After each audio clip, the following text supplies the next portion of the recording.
Look at these colors. Oh my god. Anyway, today we will be testing out these poster colors that I just unboxed, and we will be drawing that. Yup.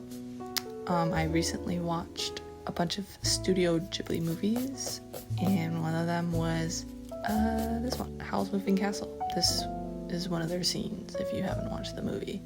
I hope I'm not spoiling anything for you. So we're starting off with the initial sketch. So now we're blocking in the color of the sky, and eventually the clouds. I'd like to mention that this was my first time using poster colors, so I did not develop any techniques yet.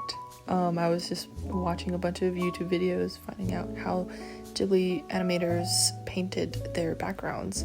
I eventually found out that you were supposed to sort of dab out the blue parts that were supposed to be for the clouds. So like take a dry tissue and take away some of the blue paint to make room for the white clouds.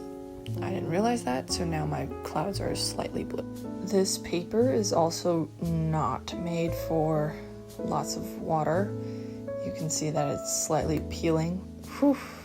Mistake after mistake. My thinking here was to sort of work from the back to the front. So I finished the background, the sky, and now I'm working on the people, and then eventually I will start working on, I guess, the railing that you see that they're surrounded by.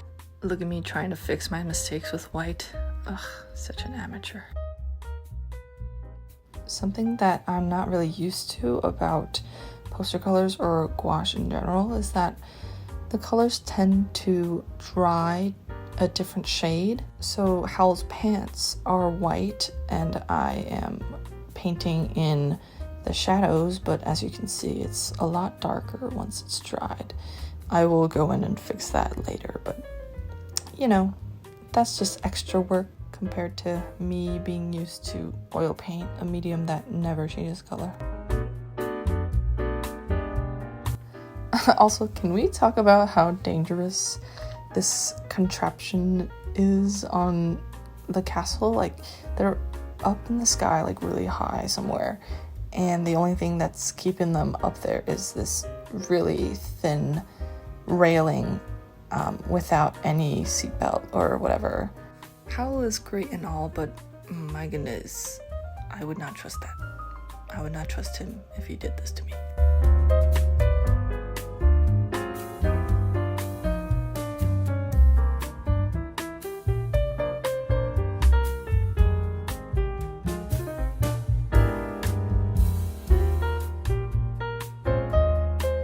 Blocking in more colors.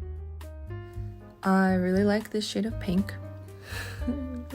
Makes him look pretty stylish.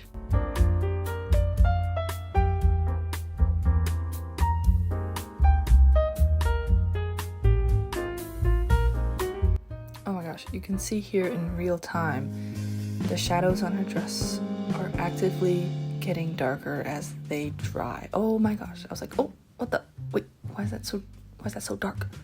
Oh my gosh, you can see me hesitate.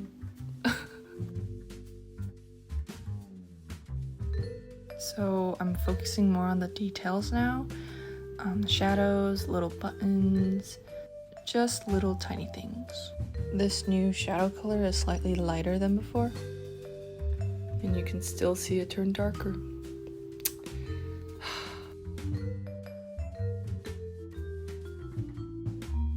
Anyway, I'm gonna let time pass really quickly. So boom, here it is, all colored in. Isn't that nice? In the Ghibli movies, everything is outlined, so that's what I'll be working on now.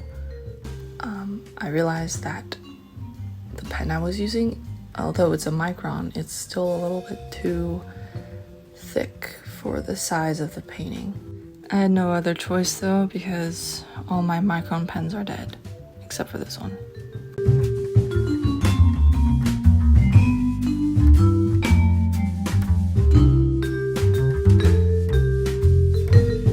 For the railings, I could not afford to mess up the straight lines that I had painted before. But I guess my eyes don't work very well because I still ended up messing it up. I just hope that you don't see that in the final picture.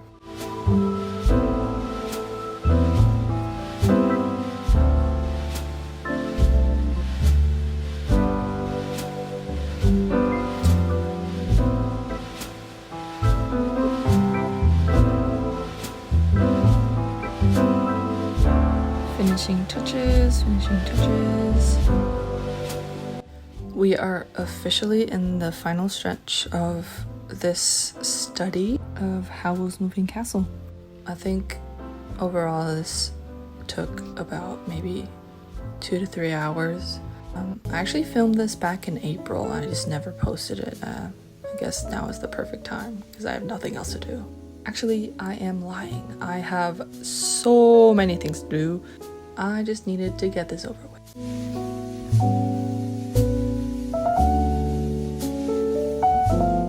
Here is the final photo. Hope you enjoyed. Bye.